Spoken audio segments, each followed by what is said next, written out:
Hello, ladies and gentlemen. What is up? My name is SmellMyFingerGunz. High five. It is the 14th, and we're here for another hot take. Um, I wanted to do one. I'm trying to do one every day. There are some days that I don't have a good topic to talk about off the top of my head, or there are some days where I just don't have the time. Like yesterday, I basically worked all day and then I got home and I had like a half hour to get ready and set up and stream. But today our hot take, bleh, English is very difficult, is on loot boxes and basically the fact that there is now legislation in the American government in the going through I'm not 100% sure if it's I don't believe it's been voted on yet, but I know it's been proposed where basically they want to outlaw loot boxes. More specifically, loot boxes targeted towards young children. I really feel like that would primarily be on the mobile market more so than on consoles, but this legislation is probably the first step in what's going to end up being kind of a series of kind of dominoes falling one after another, um, and it's kind of the inevitable conclusion of companies overreaching. I want to keep this really as brief as possible. I have a lot of thoughts on loot boxes, and I can really get into the minutia and kind of the nuance of the discussion um, on a larger scale, discussing loot boxes as gambling. Are they? Aren't they? What constitutes as gambling? The psychological tricks that they use that are kind of the same as what they use as far as like slot machines, stuff like that. Basically, the same psychological triggers in gambling are used in loot boxes.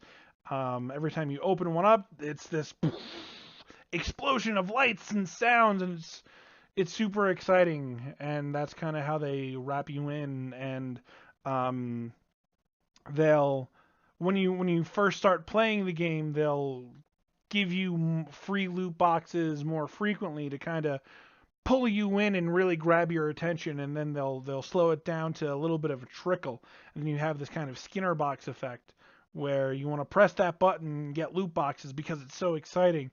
But the natural organic gain of loot boxes via progression is significantly slowed down. So you have to spend I have to spend money to get more um, loot, more skins, more heroes, whatever. Excuse me. It's a little bit of an awkward problem in the sense that it's kind of at the point for me where it's kind of all or nothing. So the big problem is kind of becoming that loot boxes and monetization of microtransactions has really started to kind of infringe on the development of games. We're not seeing it quite as hard as we did with, let's say, Battlefront 2 because of the serious blowback. But in my mind, in the back of my mind, I'm kind of thinking that the industry is just kind of waiting for that to blow over and people to kind of forget about it so they can kick it up a notch again. Um, so the industry has moved back away from loot boxes a little bit to the extent that we saw in Battlefront 2, where you were literally paying for power. Um, and there's kind of this fear where developers are pushed by publishers more so than actively deciding to hide basically progression increments behind purchasing loot boxes. That was a big thing in Shadow of War. Shadow of War was kind of really under the radar as far as the loot box problem went.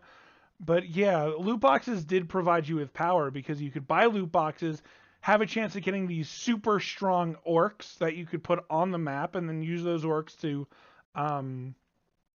for both PvE purposes, taking the strongholds in PvE to progress the story, as well as the conquest, online conquest of trying to take other people's fortresses and doing that. But Shadow of War, WB ended up pulling their loot boxes, very similar to EA, though EA snuck them back in. With WB, it was a little bit different. They said, the game's really not balanced around having loot boxes.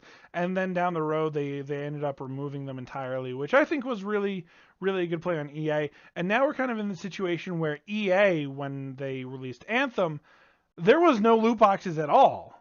Not nearly. There was still microtransactions for a viable, for premium currency, where you could spend that, basically put that coin in the slot machine, and you could manually select what skin, what paint you wanted. But that was all cosmetics. But that's not a defense of microtransactions.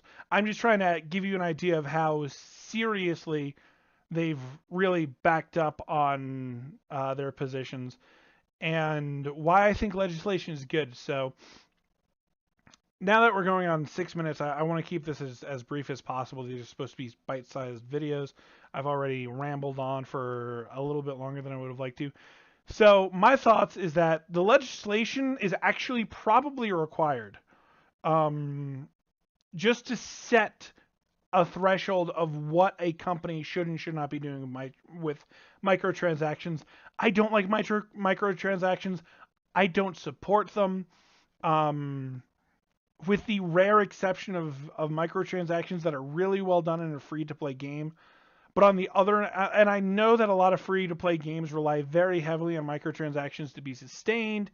But for the same token, free-to-play games can really, really push microtransactions to almost a predatory state, which is very dangerous. I've seen a lot of microtransactions where there's a difference between you can only get certain things in premium loot boxes, like you can only get permanent characters or stuff like that out of premium loot boxes that you have to buy. And that's a really, really slippery slope. So free-to-play games are kind of hit and miss. I think a lot of them do free microtransactions very poorly and are still very predatory. There are some that are okay. They're acceptable. I can't really say that I like them being there. Like League of Legends, for instance. I really am on the side that League of Legends should take microtransactions out of the game entirely. You can argue that, well, they need it for the revenue to sustain the game. The amount of money that Riot makes just by being Riot and having a game of that magnitude, they don't need them. They don't need the microtransactions to sustain the game. They just don't. They choose to have them for some extra income, but they don't. Making the argument that it's required for the game to be sustained is insane, with the amount of money that is involved with like League of Legends tournaments and stuff like that.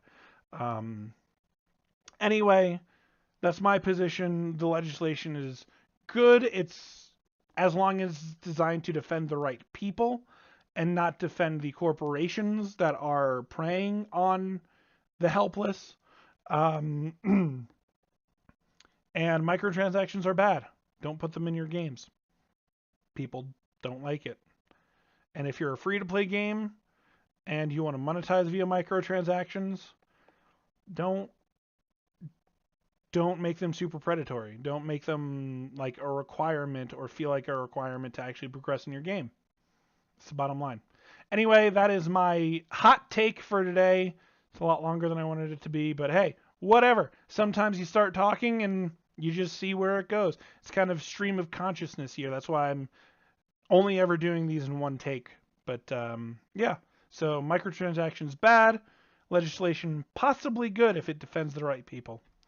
And that's been my hot take for today. I will see you next time, and be sure to check out my Twitch channel, twitch.tv SmellMyFingerGunz with a Z for Zorro. Please don't copyright strike me, Disney.